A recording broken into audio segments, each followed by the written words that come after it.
Hi folks, thought I'd go through this camper a little bit. By the way, my name's Keith. Thought I'd share some of my experience here with this camper here, kind of rehabbing it. I bought this about 2 weeks ago, brought it home, paid $6,500 for this camper. It's a triple slide. It's 33 feet long, and it was in decent shape. Picked it up for $6,500. I'm not sure if I told you or not, but the flooring was pretty. The carpet in here was kind of nasty, and I refloored it, freshened up the kitchen a little bit, and the bedroom slide pop out had some damage on the top right hand corner. It had a leak in it, and all that stuff, the particle board, all that stuff on the top of the slide, was rotted out. So I had to tear all that out and fix it. But for me, since I'm one guy doing this job alone, I thought the easiest way to go about it would be to fix what needed to be repaired and leave the rest alone. So go through here and walk you guys through what I've done here on this camper here. Alright, so this is the flooring that I've put in. That's what was in it. I also redid the steps because they were a different color and everything else, and I wanted it all to match in here. Anyway, this is the flooring. It's still a work in progress, but I wanted to go through everything. I bought some of this flax. This is like plastic, peel and stick. So I bought this at the Home Depot the other day. It was on clearance. Picked it up cheap. Most of the stuff I picked up cheap. This reclaimed wood, I bought a box of it. It's right here. Picked up this, and I can use this on a few campers.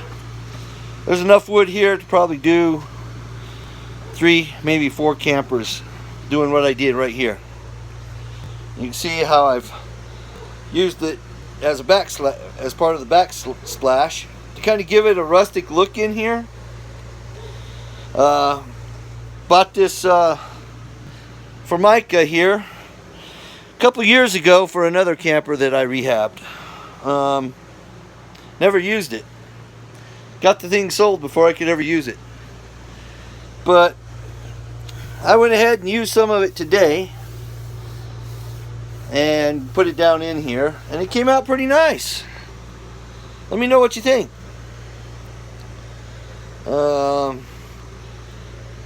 Repainted this with the top of this because it was pretty like the little lady that used to cook in here, because the old man and the old lady that I bought this from, they kept it at a campground where they owned land. It was a private campground, and they were from Texas, and she got sick, and they couldn't, short story short, they couldn't make the trips up there anymore.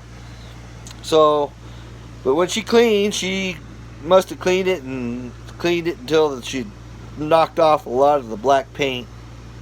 And I thought I'd kind of contrast it, so black and with a white hood. So I went and got me some appliance paint, and I painted it white, and I think it makes it look pretty nice in here.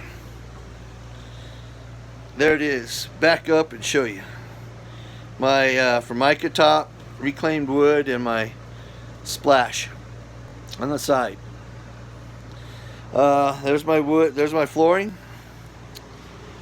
So all of this here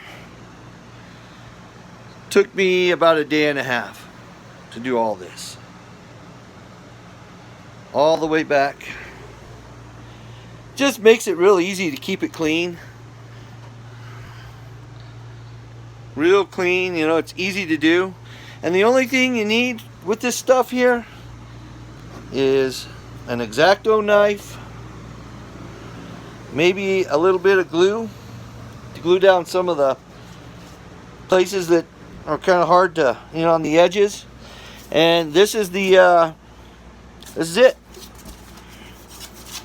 See, it's best for campers, better than anything else I've ever used. I've tried hardwood floors, but this stuff, that's amazing, because it just goes with the flow of the because the floors in these things are never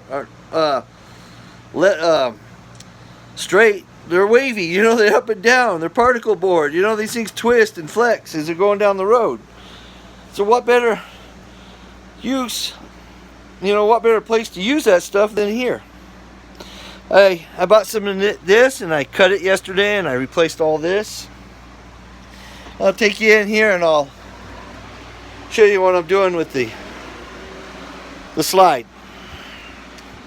Okay, so this slide had a huge leak in it over there, and of course I'm doing this on my own, and for me to pull this slide out and replace all this wood up here would be next to impossible, or it would take me days or weeks. Now this is a fifth wheel, so this bedroom sits above the bed of my truck, so it would be very high and very heavy and very hard to get out of here and do this work. So I grabbed my ladder and I cut the seam right down the middle there, and I cut another seam right down the middle over there. That's the seam in the middle, because half of it's outside and half of it's inside. And I flipped it open like I was doing surgery on it. Just over there in that right section over there, I was able to get all that, open it up, and cut out, pretty much just pound it out. I mean, just dig it out, really, because it was all rotten wood. But it's not now. We replaced it. Solid, solid, solid. And it rained here last night, not one leak. I'm going to flip around here on the bed. Let's see what's kind of going on down here. Now, I had to cut this old ceiling pieces down. Had to cut them down. Had to cut all that out of there. It's actually embedded in the wall, so I had to cut that out. Now, and how I'm going to put the new ceiling up is I'm putting in these frames. I'm screwing them in, and I'll screw these to the new top over there on the side right there. Can't see it right now, but I've got to put one more frame here. And you see, I cut the old rotten frame out all the way around over here. This is all new particle board. All new particle board. This is new this is new framing, and I use this metal here to reinforce it, to hold it together. And then I bought new insulation for this piece. I was able to use, and remember, I'm doing this on the cheap. I'm doing this on the cheap because I don't want to spend a ton of money, because I'm planning on selling it. And in order to sell something, you can't spend a ton of money fixing it. You got to get it where it's back to good use and get it back to sell. Get it for sale. So that's kind of where we're at right now. So I'm going to put another piece of frame right here, and another piece of frame 2x2, framing it right here. You can see where I cut where the old wood was. I cut it back far enough to get the rot out. This piece is still pretty good, or else I would have taken it out. But it's still good, solid piece of wood. There's nothing wrong with it. I was able to screw my new particle board, and I just took my saw and I just cut this all the way down in the middle, and then screwed it to the one half of this. I screwed this board to half of it, and I was able to seal it all off. So it's sealed now. This thing ain't going nowhere. Now,